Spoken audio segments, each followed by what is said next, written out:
Technology is the future, Gavin declared, raising his champagne flute at my farewell lunch. His polished smile never reached his eyes as he continued.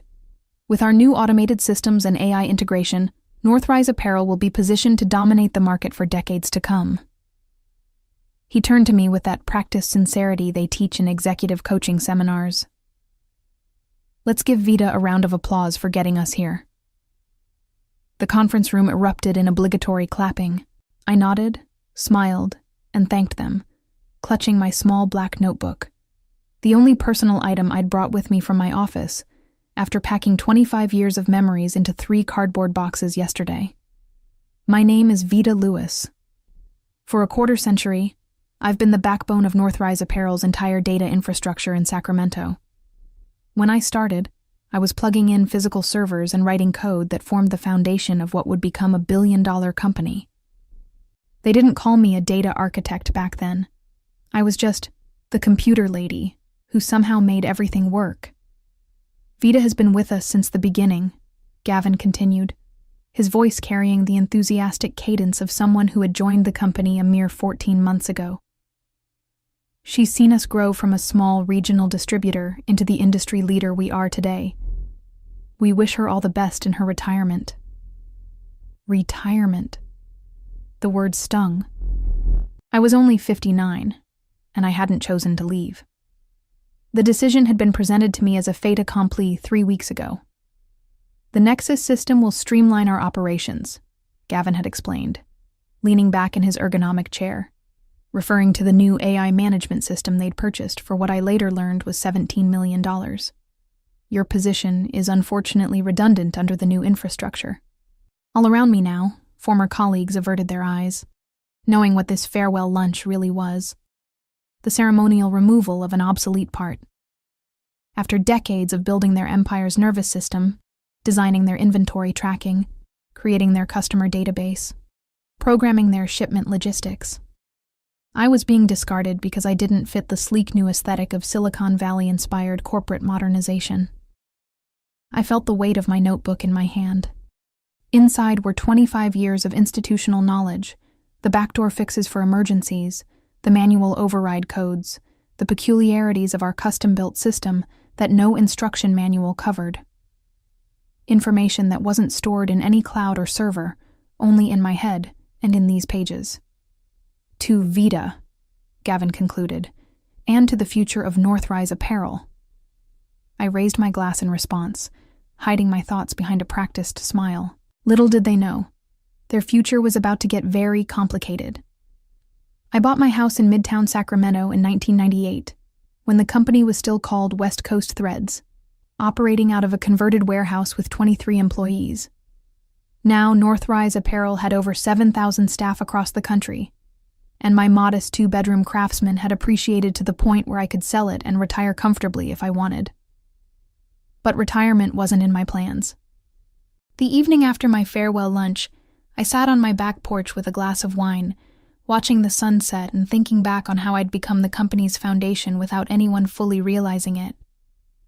When Thomas Green first hired me, fresh out of a computer science program where I was one of 4 women in my class, he valued my methodical approach. You think of things the rest of us don't, he'd said. I need someone who sees the big picture.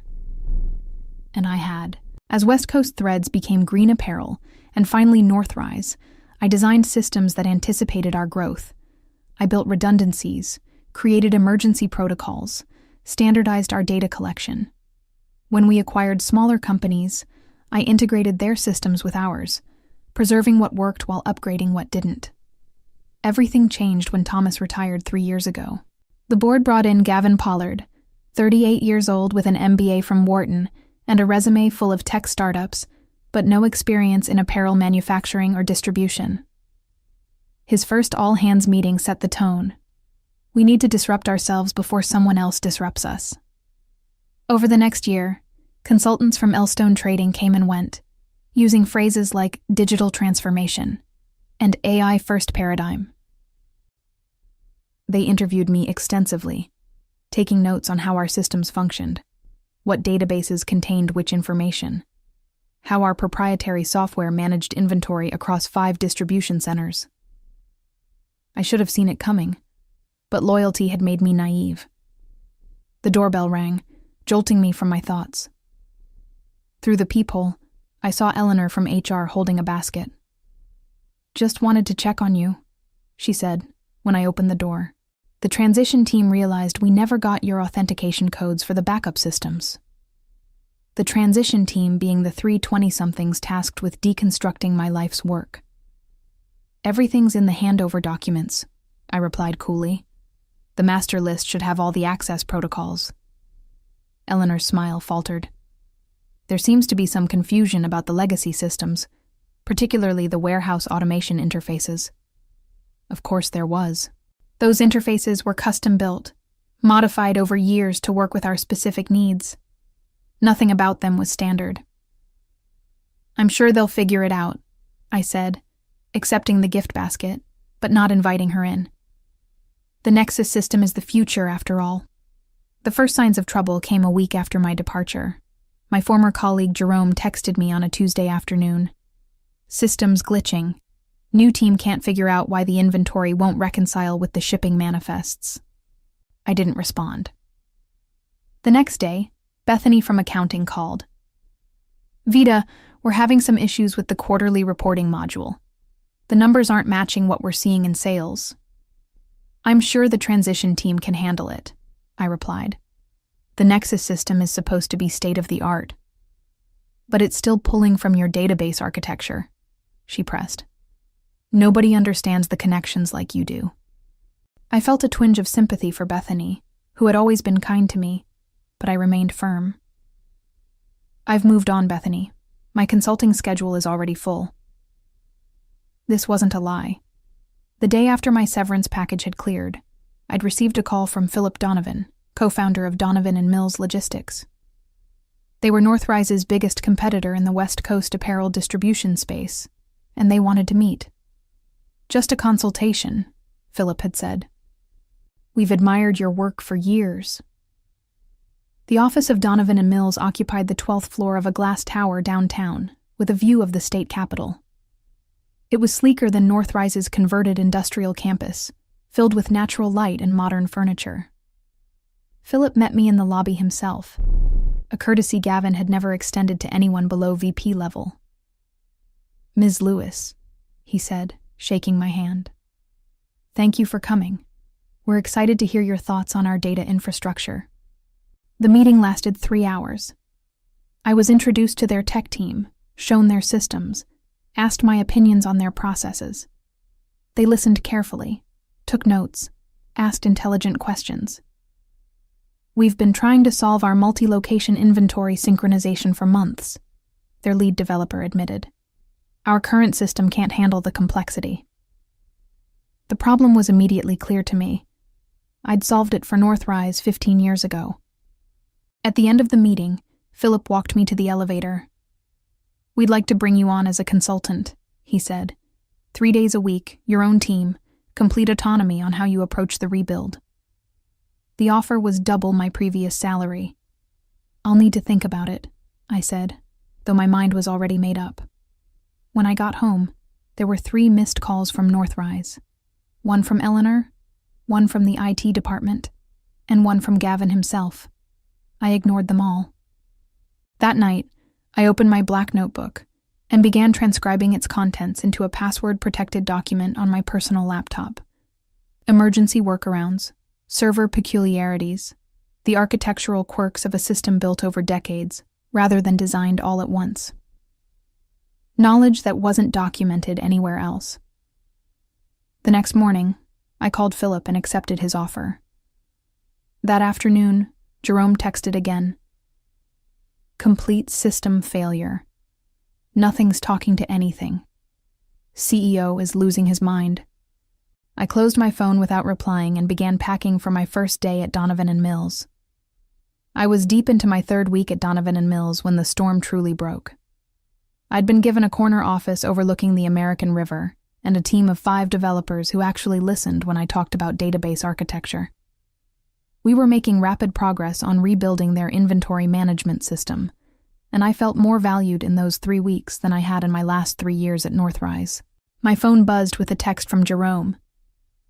They're calling it the Black Thursday crash. Nothing's working. Orders lost. Inventory frozen. Customer portal down. Gavin's looking for someone to blame. I didn't respond, but I did pull up the local business news on my computer. There it was, a headline on the Sacramento Business Journal website. Northrise Apparel faces major system outage. Stock drops 8% on fulfillment concerns.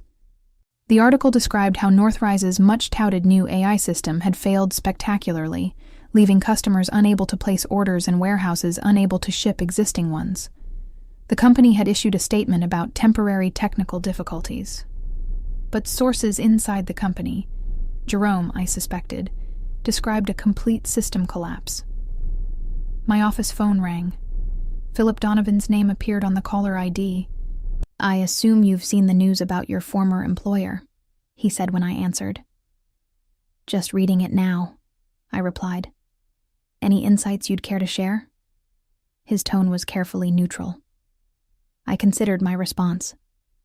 Their new system was implemented without adequate testing or understanding of the existing architecture. It was inevitable. "I see." Philip paused. "We've received an interesting call from a Thomas Green. Apparently, he still sits on Northrise's board, and he suggested we might have recently acquired some valuable expertise that could help resolve their situation." My heart skipped. Thomas had been my champion for decades, but I never expected him to reach out like this. "What did you tell him?" I asked. "That we're quite happy with our recent personnel decisions and have no interest in loaning out our valuable consultants." I smiled despite myself. "Thank you. Though I admit to some curiosity," he continued. "Just how bad is their situation?" I sighed, weighing my professional ethics against my lingering resentment. If they tried to integrate Nexus without properly migrating the manufacturing execution system I designed, they've likely corrupted their entire database. Every order, inventory record, and shipping manifest from the last 3 months could be affected. And recovery? Possible, but not with their current team. They don't understand how the legacy systems interact with the newer components. We were interrupted by my assistant, who appeared at my door with an urgent expression. "Ms. Lewis, there's a Gavin Pollard on line 2. He's called 3 times in the last hour." I thanked her, but made no move toward the phone. Philip raised an eyebrow. "Aren't you going to take that?" "I don't work for Northrise anymore," I replied simply. He nodded slowly, a small smile forming. "No, you certainly don't." He turned to leave, but paused at the door.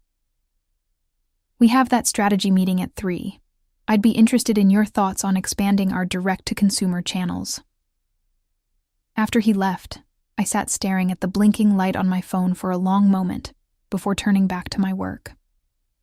By that evening, my email contained increasingly desperate messages from various Northrise executives. The most revealing came from Eleanor. "The transition team has admitted they don't understand how to restore from your backup protocols. Gavin is talking about bringing in external consultants at $30,000 a day. Please call me." I closed my laptop and went home, sleeping better than I had in years. The next morning brought news that Northrise's stock had fallen another 6%. A financial analyst on the local business report speculated that extended fulfillment issues could cost the company upwards of $50 million if not resolved quickly, with long-term damage to customer relationships that could be incalculable. When I arrived at Donovan and Mills, I found an elaborate fruit basket on my desk, with a note from Philip. "Thank you for your loyalty. Your insights yesterday helped us secure the Wilson account, 4.2 Northern annual." The Wilson Group had been one of Northrise's oldest clients. I allowed myself a moment of satisfaction before getting back to work. Around noon, my desk phone rang again. The receptionist sounded apologetic. "Ms. Lewis, there's a Gavin Pollard in the lobby insisting on seeing you. He doesn't have an appointment." I took a deep breath. "Tell him I'm in meetings all day. He says he'll wait." After consulting with Philip, who seemed amused by the situation, I agreed to a 15-minute meeting in one of the first-floor conference rooms, neutral territory. Gavin looked terrible. His usually immaculate appearance was disheveled, with dark circles under his eyes and a coffee stain on his shirt. "Vida," he said, reaching to shake my hand. I nodded but didn't reciprocate. "Thank you for seeing me. What can I do for you, Gavin?" I kept my tone professional, betraying none of the satisfaction I felt seeing him so undone. "We need your help," he said simply. "The Nexus integration has encountered some complications." I believe catastrophic failure is the term the business papers are using. He winced. "The coverage has been unfortunate, but we believe with your expertise, we can resolve the issues quickly. The board has authorized me to offer you a 6-month consulting contract. Very generous terms. I have a position here. We'll double whatever they're paying you," he said quickly. Then, seeing my expression, "Triple it." I leaned back, studying him. "You fired me, Gavin. You called my expertise obsolete. You said, what was it? That technology is the future, and my methods were holding the company back." He had the decency to look embarrassed. "That was a mistake. We all make mistakes. Some more costly than others. Vida, please. We're losing millions every day. The warehouses can't ship. Customer service can't access order histories. The Nexus team says the core database is corrupted beyond recognition." I thought of all the warnings I'd given during the transition, the documentation I'd provided that had been dismissed as unnecessarily complex, the training sessions no one had time to attend. "No," I said simply. "What?" "No, I don't work for Northrise anymore. I have commitments here, but I'm sure your Nexus experts will figure it out eventually." Gavin's desperation turned to anger. "You know exactly what happened to our systems. You probably built in these failures." I stood up, my own anger flaring. "I dedicated 25 years to building robust, reliable systems that kept your company running without fail. If they're failing now, it's because you dismantled them without understanding how they worked." "We'll sue," he threatened. "For sabotage." "For what? For taking another job after being fired? For not documenting every single aspect of systems I built over 25 years? Sue me for not answering phone calls from a company that discarded me?" I gathered my papers. "I believe our 15 minutes are up." As I walked out, I turned back briefly. "By the way, there's a complete recovery protocol in the Emergency Procedures Manual, Volume 3, Section 8. I updated it every quarter for 20 years. But of course, that would require actually reading the documentation." I left him there, mouth slightly open, and returned to my new office, where I was building something better. 2 days later, I received a formal letter from Northrise's legal department requesting all documentation, notes, and intellectual property related to my former position. It was followed by a personal note from Thomas Green. "Vida, call me. We need to talk. The board is in chaos." I decided to respond to Thomas out of respect for our history. He answered on the first ring. "This is a mess," he said without preamble. "Gavin has the board convinced you sabotaged the system." "That's absurd," I replied. "I built those systems to withstand anything. They were working perfectly when I left." "I know that," Thomas sighed. "But they need someone to blame. The Nexus implementation has been a disaster. They've lost millions in orders, and their main backup was corrupted during the migration." "There's a tertiary backup," I said. "On the secure server in Building C. It runs independently from the main system and archives everything weekly." There was a pause. Building C was decommissioned last month. Cost-cutting measure.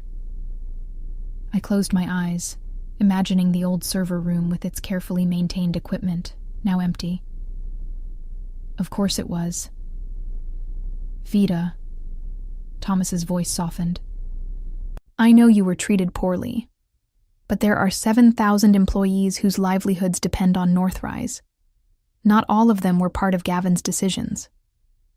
It was a fair point, and one that had been weighing on me.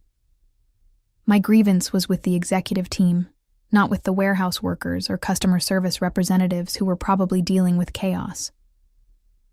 I can't come back, Thomas. I've made commitments here. I understand. But perhaps there's a middle way. What if you provided consultation remotely? Just enough guidance to get the critical systems back online.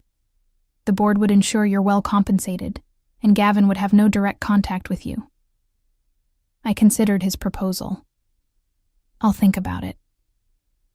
That evening, I discussed the situation with Philip, who surprised me with his response. Help them, he said, under the right conditions. You want me to help our biggest competitor? He smiled. I want you to negotiate terms that benefit us both. If you can get their systems running again while securing favorable terms for Donovan and Mills, that's a win-win. The next day I called Thomas with my conditions. I would provide remote consultation only, working exclusively through their technical team. I would require a substantial consulting fee, paid in advance. And most importantly, Northrise would need to sign a partnership agreement with Donovan and Mills, giving us preferred status for West Coast distribution. That's essentially asking us to collaborate with our competitor, Thomas said. It's asking you to acknowledge reality, I countered. Northrise's distribution network is in shambles. You need reliable partners until you're back on your feet. Donovan and Mills can handle the overflow at fair rates, and I can help restore your systems. Everyone wins. Thomas took my terms to the board, who spent 8 hours in emergency session before agreeing. Gavin was reportedly furious, but overruled. The next week was intense. Working remotely through video conferences, I guided Northrise's technical team through the painstaking process of recovering their data and rebuilding critical systems. I didn't give them everything, just enough to restore basic functionality and prevent further losses. Philip was delighted with the partnership agreement, which gave us access to clients we'd been pursuing for years. Northrise's stock stabilized, and the crisis coverage in the business press began to fade. Through it all, I maintained my distance from Gavin, speaking only with the technical team and Thomas. But I heard through Jerome that Gavin's position was precarious, with several board members openly questioning his leadership. It wasn't revenge exactly. It was something more satisfying: vindication. 6 weeks after what the tech team had begun calling the Vita protocols salvaged Northrise's systems, I received an unexpected email from Thomas Green. The subject line read simply, Board meeting results. Gavin Pollard had been removed as CEO. The board had voted 10-2 for his immediate replacement. The Nexus failure cost us $142 million in lost orders, damaged customer relationships, and emergency consultants, Thomas wrote. His position became untenable when the quarterly reports showed the extent of the damage. I thought you should hear it from me first. I sat back in my chair, letting the news sink in. I hadn't actively worked for Gavin's downfall, but I couldn't pretend to feel sorry about it. His arrogance had nearly destroyed a company that thousands of people depended on for their livelihoods. Later that day, Philip stopped by my office. I hear Northrise is looking for a new CEO, he said with a knowing smile. So I've heard. They could do worse than to bring Thomas back temporarily. I nodded. He understands the business in a way Gavin never did. Speaking of understanding the business, Philip continued, the Wilson account was so impressed with our handling of their overflow that they've asked about making the arrangement permanent. That would be a $12 million annual contract, taken directly from Northrise, I observed. Philip shrugged. Business is business. And speaking of business, the executive committee is meeting tomorrow to discuss our 5-year strategic plan.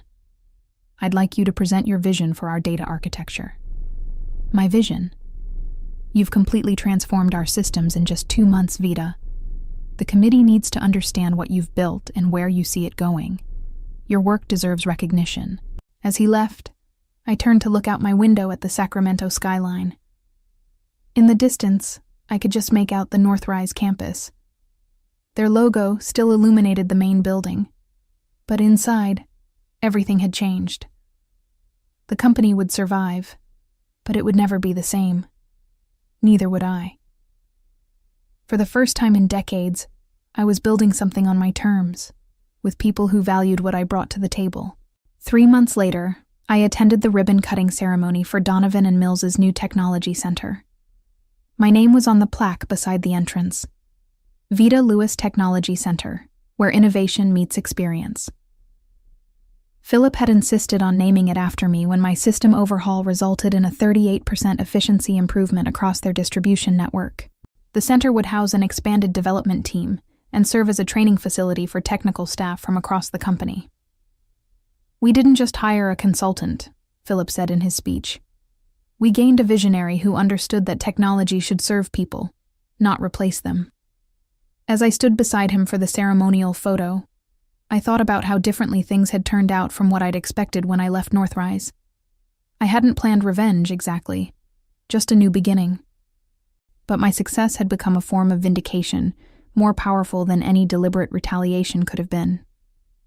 The reception afterward was attended by local business leaders and politicians. I found myself approached by a woman I didn't recognize. "Ms. Lewis, I'm Diane Torres, from the Governor's Office of Business Development. I've been hearing remarkable things about your work."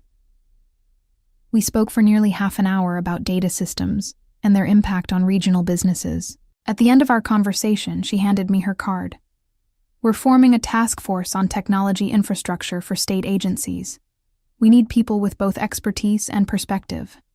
Would you be interested in serving as an advisor?" 6 months ago, I had been deemed obsolete by a man half my age.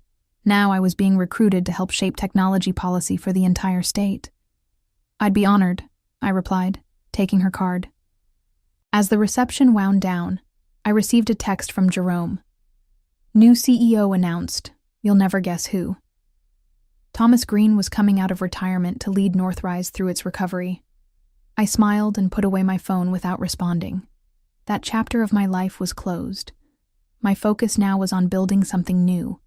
As I looked around at the center bearing my name, filled with people who valued my contributions, I realized that the best revenge wasn't about destruction at all. It was about creation.